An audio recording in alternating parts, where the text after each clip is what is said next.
अथ दशमोऽध्यायः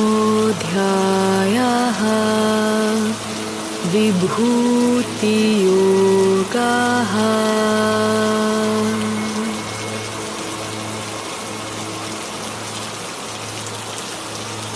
श्रीभगवानुवाच भूय एव महाबाहो शृणु मे परमं वचः यत्तेऽहं प्रीयमाणाय वक्ष्यामि हितकाम्यया। न मे विदुः सुरगणाः प्रभवं न महर्षयः अहम् आदिर्हि देवानां महर्षीणां च सर्वशः। यो मामजमनादिं च वेत्ति लोकमहेश्वरम् असम्मूढः समर्थ्येषु सर्वपापैः प्रमुच्यते। बुद्धिर्ज्ञानमसम्मोहः क्षमा सत्यन्तमः शमः सुखं दुःखं भवो भावो भयं च भयमेव च। अहिंसा समता तुष्टिस्तपोदानं यशो यशः भवन्ति भावा भूतानां मत्त एव पृथग्विधाः। महर्षयः सप्त पूर्वे चत्वारो मनवस्तथा मद्भावा मानसा जाता येषां लोक इमाः प्रजाः।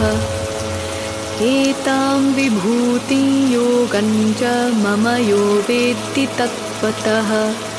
सोऽविकम्पेन योगेन युज्यते नात्र संशयः।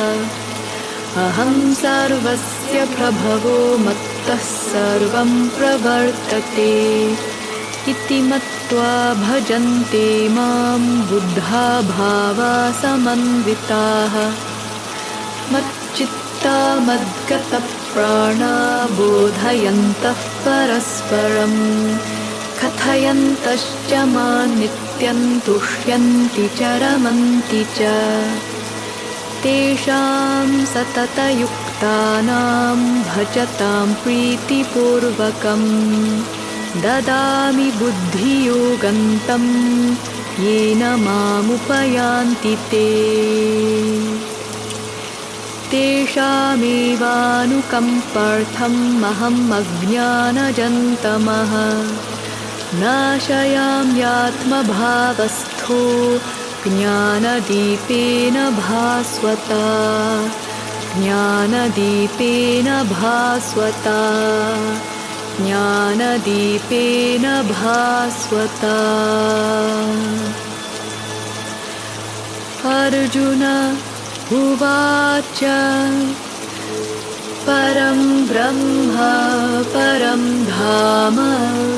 पवित्रं परमं भवान् पुरुषं शाश्वतं दिव्यम् आदिदेवमजं विभुम् आहुस्त्वां ऋषयः सर्वे देवर्षिर्नारदस्तथा असितो देवलो व्यासः स्वयं चैव प्रवीशिने। सर्वमेतद्ऋतं मन्ये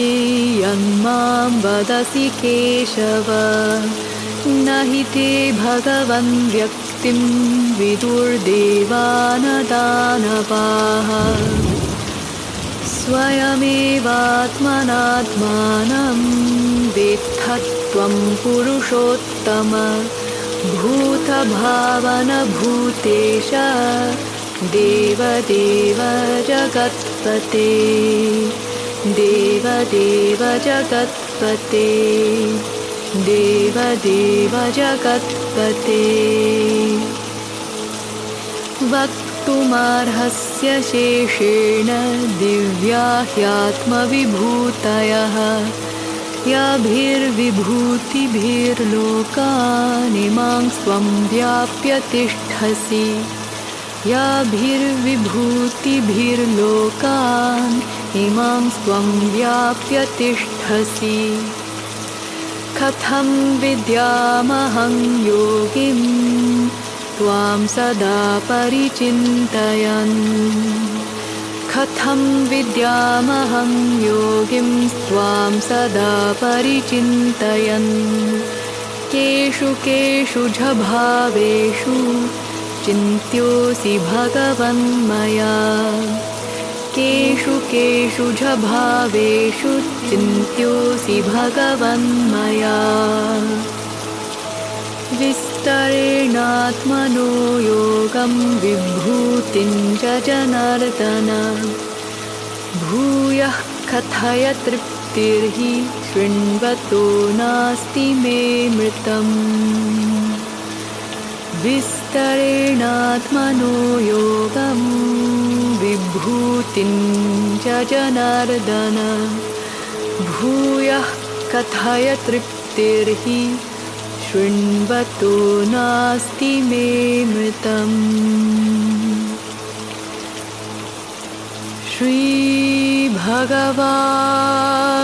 श्रीभगवानुवाच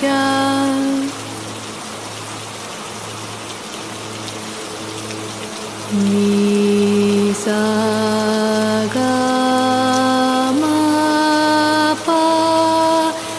निसा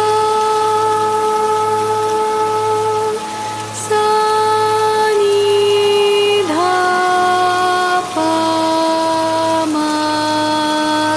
मगारे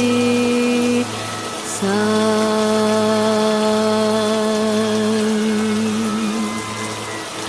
हन्तते कथयिष्यामि दिव्या ह्यात्मविभूतयः प्राधान्यतः कुरु श्रेष्ठ नास्त्यन्तो विस्तरस्य मे अहमात्मा गुडाकेश सर्वभूताशयस्थितः अहमादिश्च मध्यं च भूतानामन्त एव च आदित्यानामहं विष्णुर्ज्योतिषां रविरंशुमान् मरीचिर्मरुतामस्मि नक्षत्राणामहं शशी वेदानां सामवेदोऽस्मि देवानामस्मि वासवः इन्द्रियाणां मनश्चास्मि भूतानामस्मि चेतना रुद्राणां शङ्करश्चास्मि वित्तेषु यक्षरक्षसाम् वसूनां पावकश्चास्मि मेरुः शिखरिणामहम्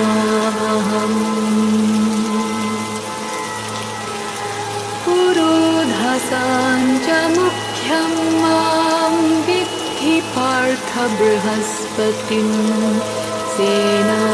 सेनानीनामहं स्कन्दः सरसामस्मि सागरः सरसामस्मि सागरः सरसामस्मि सागरः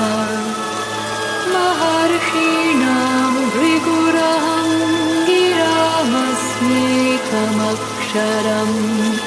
यज्ञानां जपयज्ञोऽस्मि स्थावराणां हिमालयः स्थावराणां हिमालयः स्थावराणां हिमालयः अश्वत्थः सर्ववृक्षाणां देवर्षीणां च नारदः गन्धर्वाणां चित्ररथः सिद्धानां कपिलो मुनिः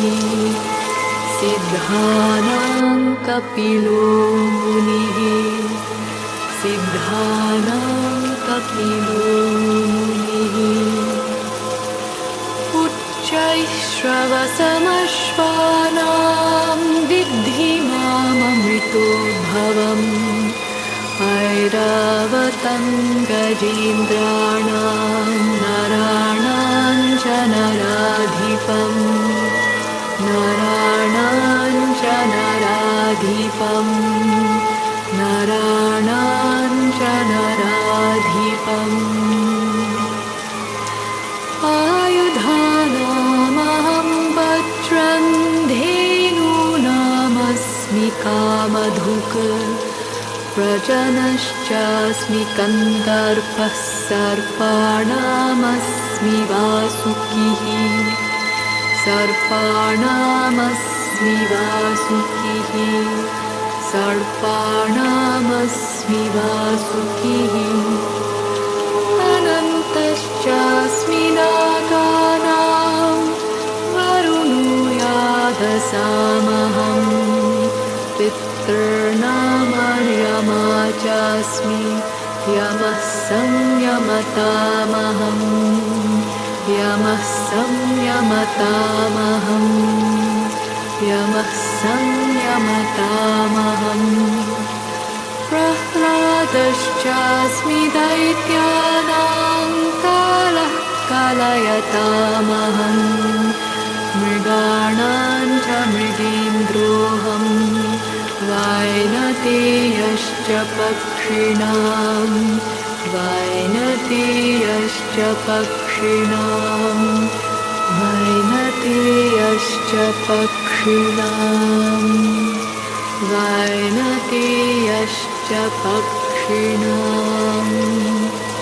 पवनः पवतामस्मि रामः शस्त्रभृतामहम्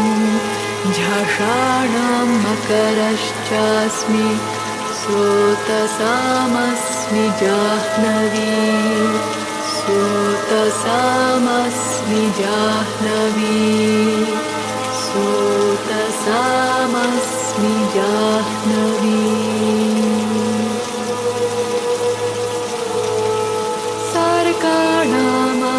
सर्गाणामादिरन्तश्च मध्यं चैवाहमर्जुन अध्यात्मविद्या विद्यानां वादः प्रवदतामहम् वादः प्रवदतामहम् वादः प्रवदतामहम् अक्षराणामकारोऽस्मि अक्षराणामकारोऽस्मि अक्षराणामकारोऽस्मि द्वन्द्वः सामासिकस्य च अहमेवाक्षयः कालो धाताहं विश्वतो मुखः मृत्युः सर्वहरश्चाहम् उद्भवश्च भविष्यताम् कीर्तिः श्रीर्वाक्चनारीणां कीर्तिः श्रीर्वाक्चनारीणां कीर्तिः श्रीर्वाक्चनारीणां स्मृतिर्मेधा धृतिः क्षमा स्मृतिर्मेधा धृतिः क्षमा स्मृतिर्मेधा धृतिः क्षमा बृहत्सामथथा साम्नां गायत्री छन्दसामहम् मासानां मार्गशीर्षोऽहम् ऋतूनां कुसुमाकरः ऋतूनां कुसुमाकरः ऋतूनां कुसुमाकरः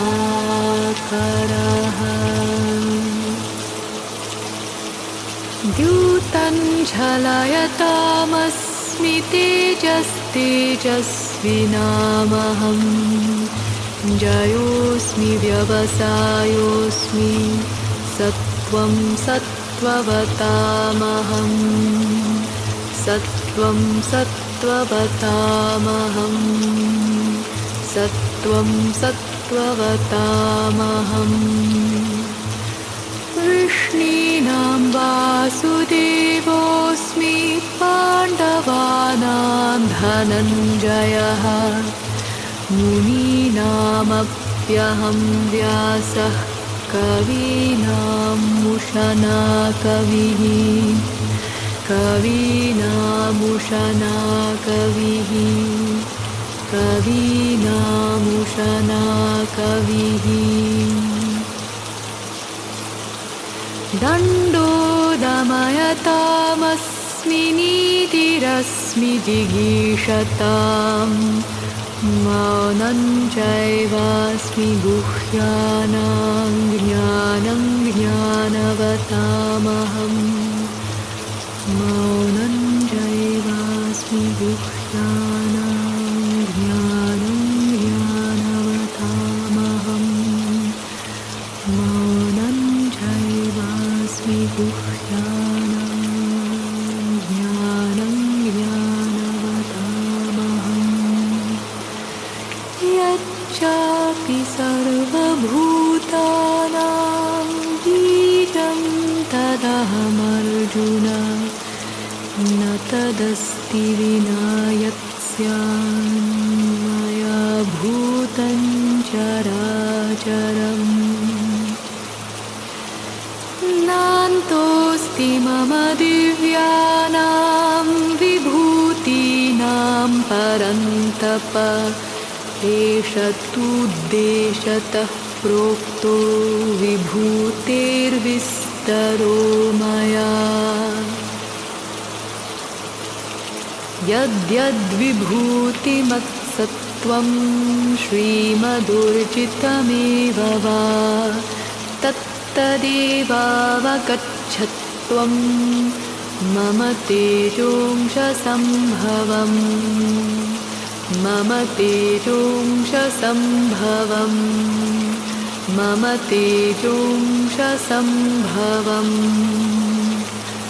अथवा बहुनैतेन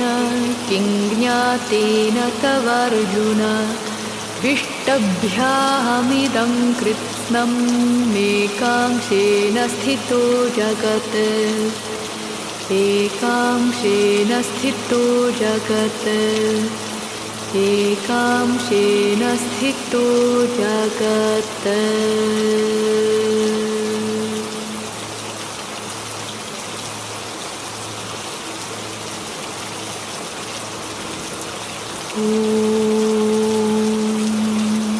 तत्सद् इति श्रीमद्भगवद्गीतासूपनिषत्सु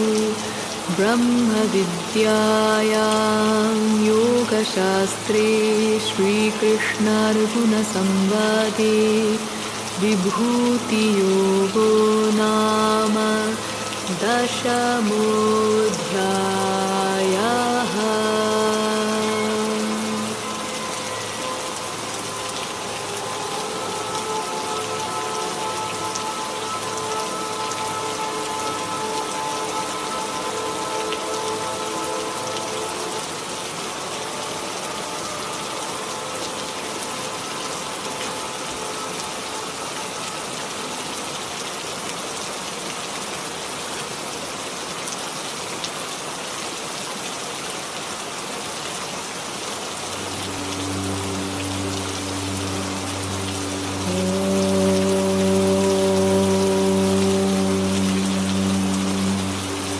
अथ एकादशोऽध्यायः।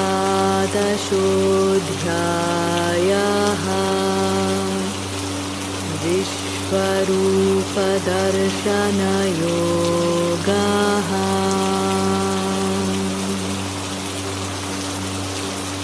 अर्जुन उवाच मदनुग्रहाय परमं गुह्यमध्यात्मसंज्ञितं यत्त्वयोक्तं वचस्तेन मोहोऽयं विगतो मम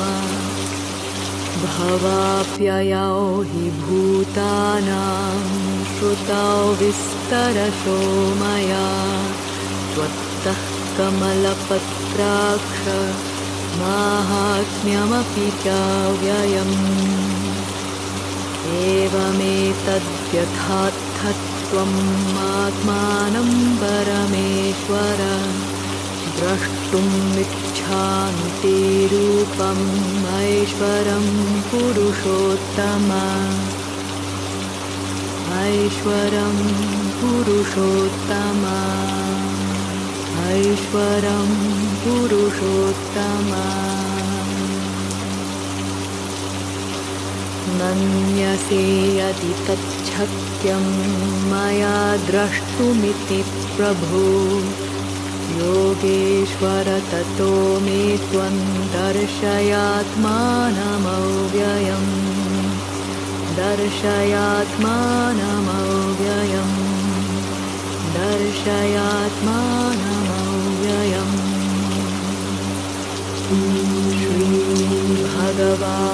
श्रीभगवानुवाच पश्य मे पार्थरूपाणि शतशोथसहस्रशः नानाविधानि दिव्यानि नानावर्णाकृतीनि च पश्यादित्यान् वसून् रुद्रान् अश्विनौ मरुतस्तथा बहून्यदृष्टपूर्वाणि पश्याश्चर्याणि भारत पश्याश्चर्याणि भारत पश्याश्चर्याणि भारत इहैकस्थं जगत्कृत्स्नं पश्याद्य सचराचरम् मम देहे गुडाकेश यच्चान्यद्द्रष्टुमिच्छसि यच्चान्यद्द्रष्टुमिच्छसि यच्चान्यद्द्रष्टुमिच्छसि न तु मां शक्यसे द्रष्टुं मनेनैव स्वचक्षुषा दिव्यं ददामि ते चक्षुः पश्य मे योगमैश्वरम् पश्य मे योगमैश्वरम् पश्य मे योगमैश्वरम्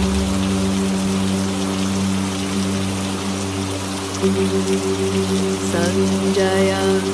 उवाच एवमुक्त्वा ततो राजन् महायोगेश्वरो हरिः दर्शयामास पार्थाय परमं रूपमैश्वरम् परमं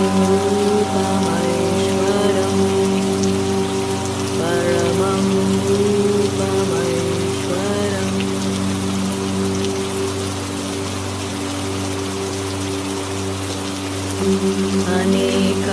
अनेकवक्त्रनयनम् अनेकाद्भुतदर्शनम् अनेकदिव्याभरणं दिव्यानेकोद्यतायुधम् दिव्यमाल्याम्बरधरं दिव्यगन्धानुलेपनम् सर्वाश्चर्यमयं देवम् अनन्तं विश्वतोमुखम् अनन्तं विश्वतोमुखम् अनन्तं विश्वतोमुखम् सूर्यसहस्रस्य भवेतु कपदुत्थिता यदि भासदृशी सा स्याद् भासस्तस्य महात्मनः तत्रैकस्थं जगत्कृत्स्नं प्रविभक्तमनेकधा अपश्यद्देवदेवस्य शरीरे पाण्डवस्तदा ततः स विस्मयाविष्टो हृष्टरो मा धनञ्जयः प्रणम्य शिरसा देवं कृताञ्जलिरभाषत कृताञ्जलिरभाषत कृताञ्जलिरभाषत।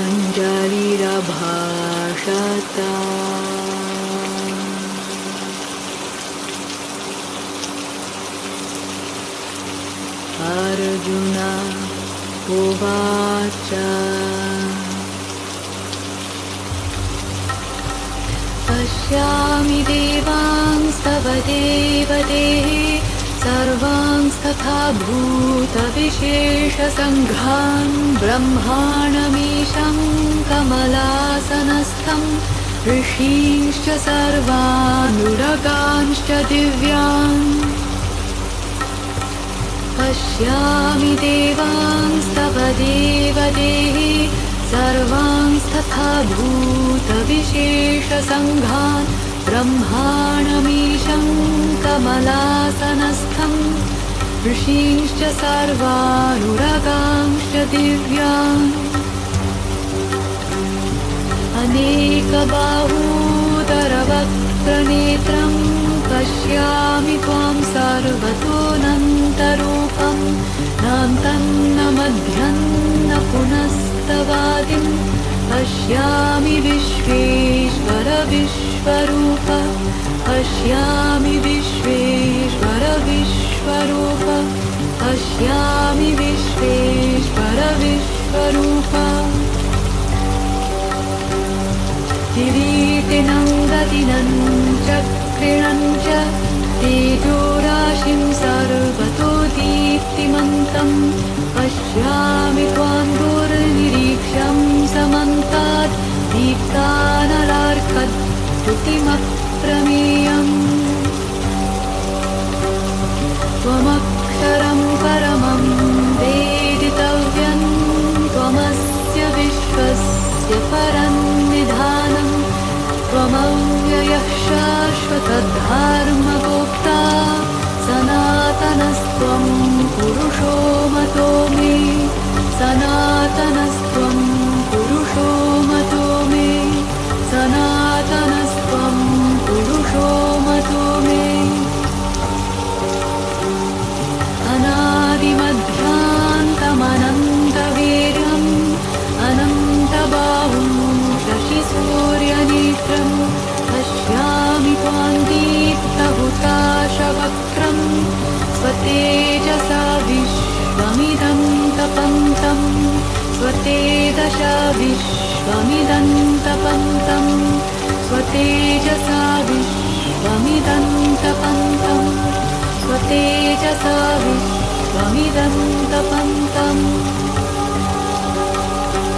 द्यावा पृथिव्योरिदमन्तरं हि व्याप्तं त्वयैकेन दिशश्च सर्वाः दृष्ट्वाद्भुतं रूपमुग्धन्तवेदं लोकत्रयं प्रव्यथितं महात्मन् लोकत्रयं प्रव्यथितं महात्मन् लोकत्रयं प्रव्यथितं महात्मन् अमीहि त्वां सुरसङ्घा विशन्ति केचिद्भीताः प्राञ्जलयो गृह्णन्ति स्वस्तीत्युक्त्वा महर्षिसिद्धसङ्घाः स्तुवन्ति त्वां स्तुतिभिः पुष्कलाभिः रुद्रादित्या वसवो ये च साध्याः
देवेश जगन्निवास प्रसीद देवेश जगन्निवास अमी च त्वं धृतराष्ट्रस्य पुत्रः सर्वे सहैवावनिपालसङ्घैः भीष्मो द्रोणः सूतपुत्रस्तथा सहास्मदीयैरपि योधमुख्यैः वक्त्राणि ते त्वरमाणा विशन्ति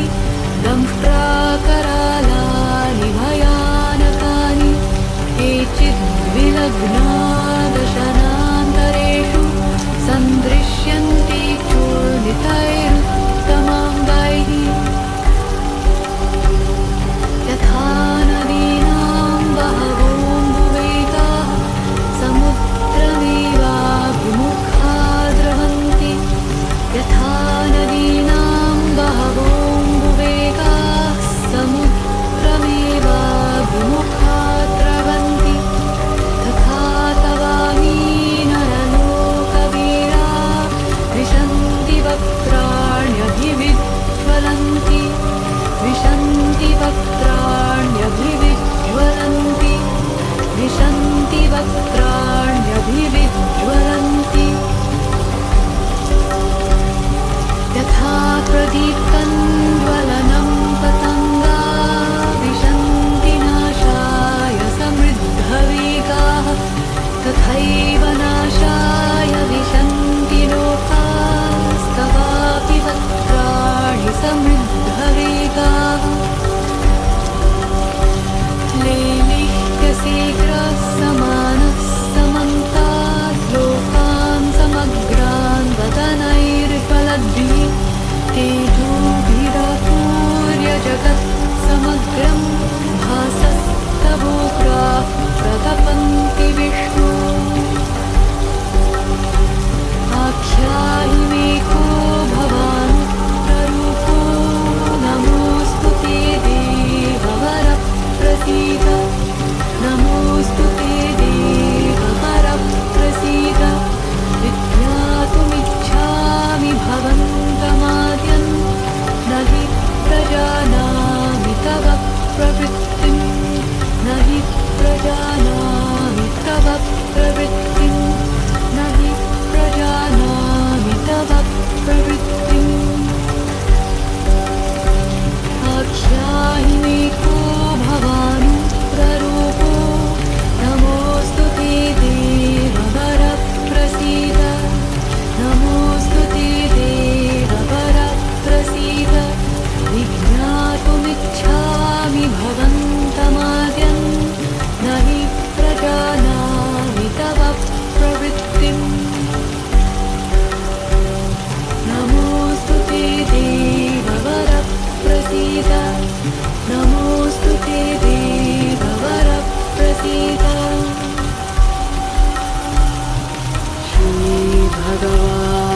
श्रीभगवानुवाच कालोऽस्मि लोकक्षयकृत् प्रवृद्धो लोकान् समाहर्तुमिह प्रवृत्तः ऋतेऽपि त्वां न भविष्यन्ति सर्वे एव स्थिताः प्रत्यनीकेषु योधाः तस्मात् त्वमुत्तिष्ठ यशो लभस्व जित्वा शत्रुं भुङ्क्ष्व राज्यं समृद्धम् मयैवैते निहताः पूर्वमेव निमित्तमात्रं भव सव्यसाचिन् द्रोणं च भीष्मं च जयद्रथं च कर्णं तथान्यानपि योधवीरा मया हतं त्वं जहिमा व्यतिष्ठा युद्धस्व जेतासि रणे सपत्नान्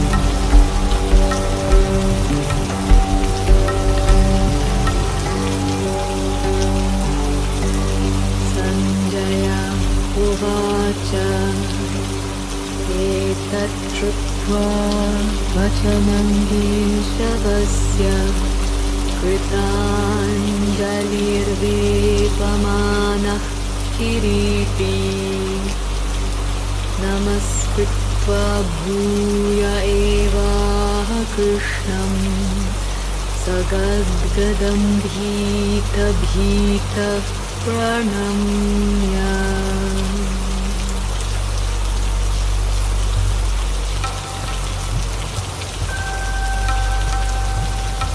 अर्जुन उवाच स्थाने ऋषिकेश तव प्रकृत्यार्जगत्प्रहृष्यत्यनुरज्यते च रक्षांसि भीतानि दिशो द्रवन्ति सर्वे नमस्यन्ति च सिद्धसङ्घाः कस्माच्च तेन न मेरन्महात्मन् गरीयसे ब्रह्मणोऽप्यादिकर्त्रे अनन्तदेवेश जगन्निवास त्वमक्षरं सतसत्तत्परं यत् त्वमादिदेवः पुरुषः पुराणस्त्वमस्य विश्वस्य परं निधानं वेत्तासि वेद्यं च परं च धाम त्वया ततं विश्वमनन्तरूप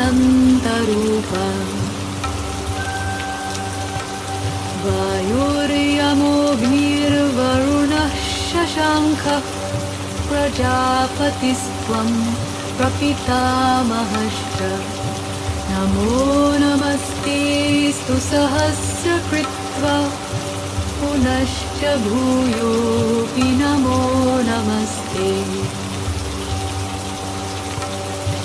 पुनश्च भूयोऽपि नमो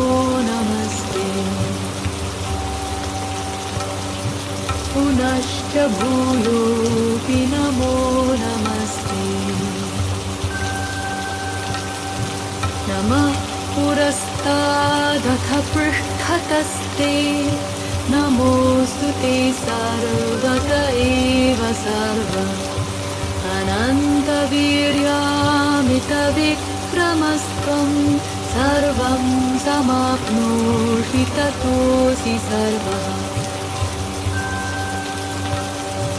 सखेति मत्वा प्रसभन्यदुक्तं हे कृष्ण हे यादव हे सखेति अजानता महिमानन्दवेदं मया प्रमादात् प्रणयेन वापि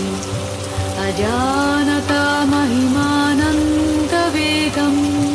मया प्रमादात् प्रणयेन वापि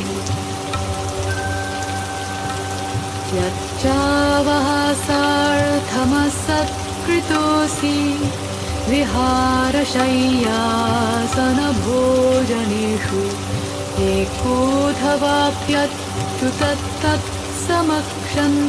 तत्क्षामये त्वामहमप्रमेयम्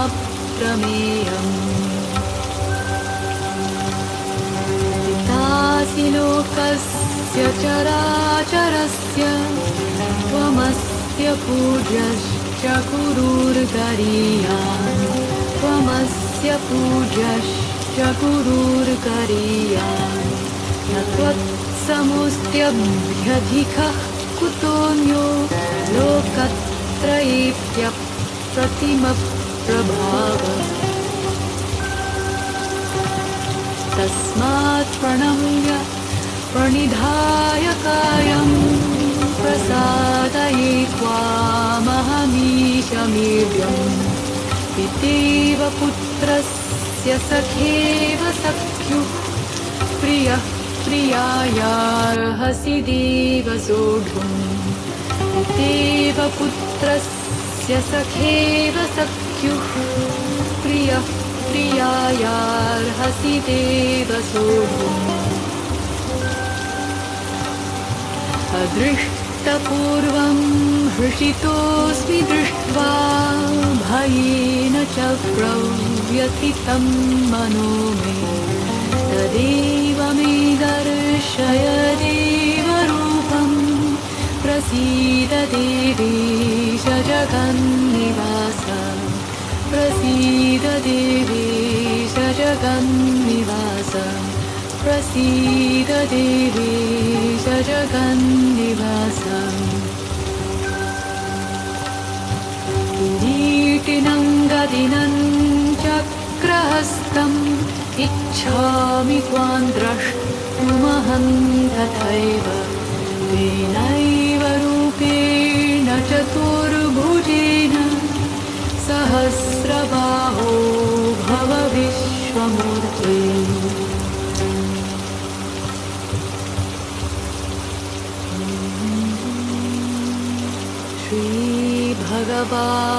श्रीभगवानुवाच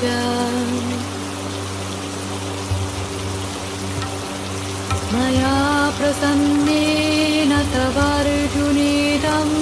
रूपं परं दर्शितमात्मयोगात् तेजोमयं विश्वमनन्तमाद्यन्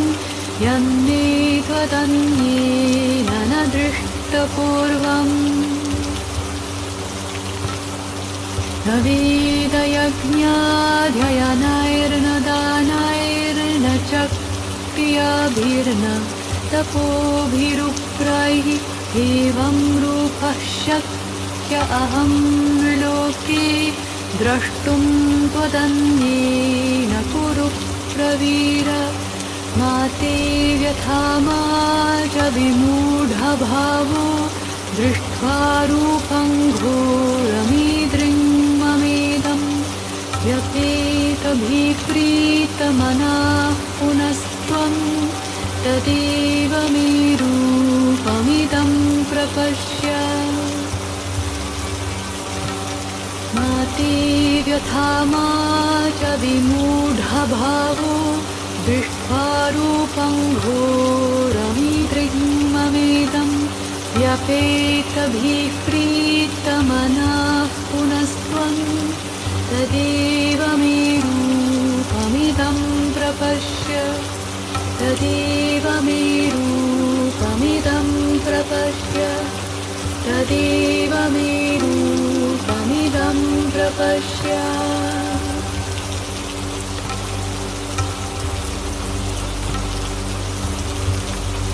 सञ्जय उवाच इत्यर्जुनं वासुदेवस्तथोक्त्वा स्वकं रूपं दर्शयामास भूयः आश्वासयामास च भीतमेनं भूत्वा पुनः सौम्यवपुर्महात्मा भूत्वा पुनः सौम्यवपुर्महात्मा अर्जुन उवाच दृष्ट्वेदं मानुषं रूपं तव सौम्यं जनार्दन इदानीमस्मि संवृत्तः सचेतः प्रकृतिं गतः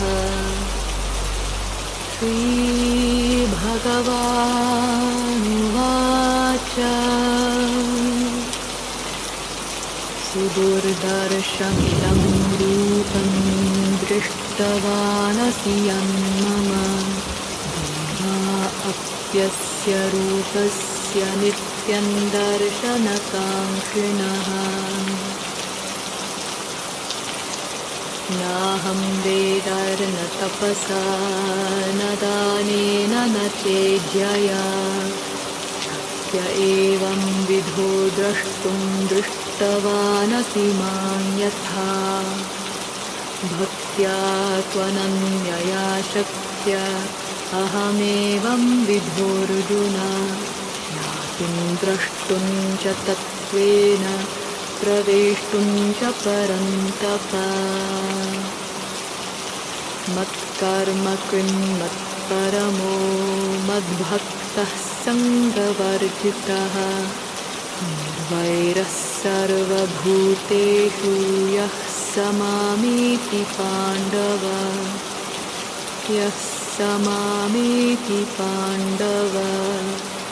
यः स मामेति पाण्डव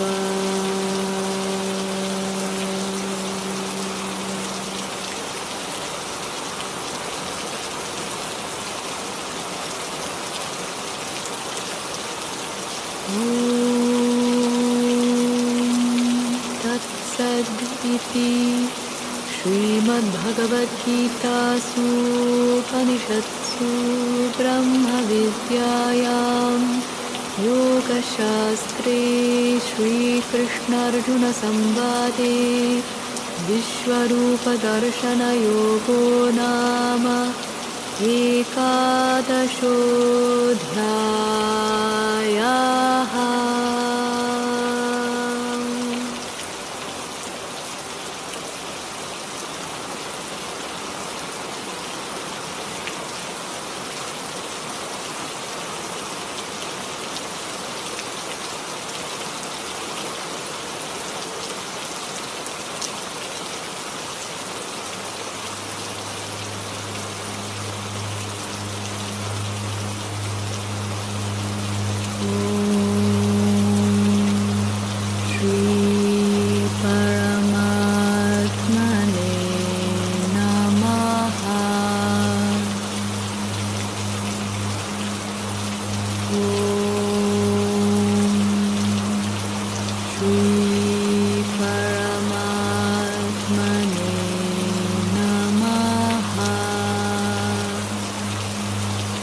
अर्जुन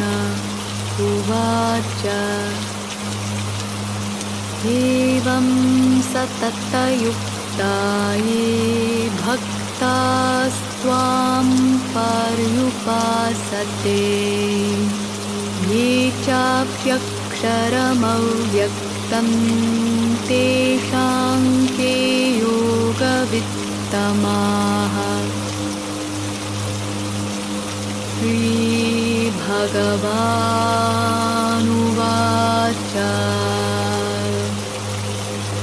मय्यावेश्य मनो ये मां नित्ययुक्ता उपासते श्रद्धया परयोपेतास्ते मे युक्ततमा मताः। ये त्वक्षरमनिर्देशम् अव्यक्तं पर्युपासते सर्वत्र गमचिन्त्यं च कूटस्थमचलं ध्रुवम् सन्नियम्येन्द्रियग्रामं सर्वत्र समबुद्धयः ते प्राप्नुवन्ति मामेव सर्वभूतहिते रताः। क्लेशोऽधिकतरस्तेषाम् अव्यक्तासक्तचेतसाम् अव्यक्ता हि गतिर्दुःखं देहवद्भिरवाप्यते। ये तु सर्वाणि कर्माणि मयि सन्न्यस्य मत्पराः अनन्येनैव योगेन मां ध्यायन्त उपासते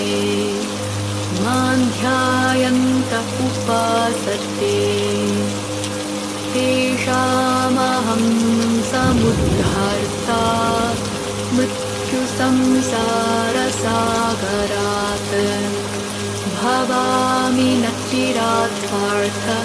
मय्यावेशितचेतसाम्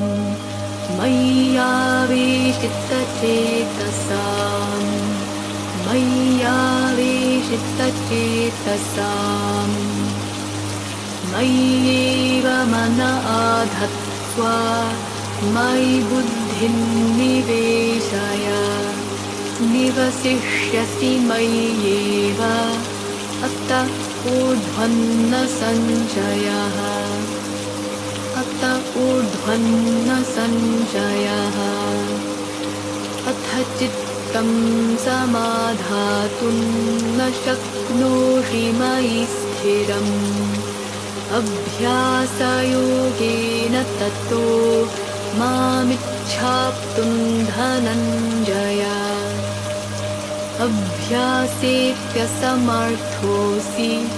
मत्कर्म परमो भव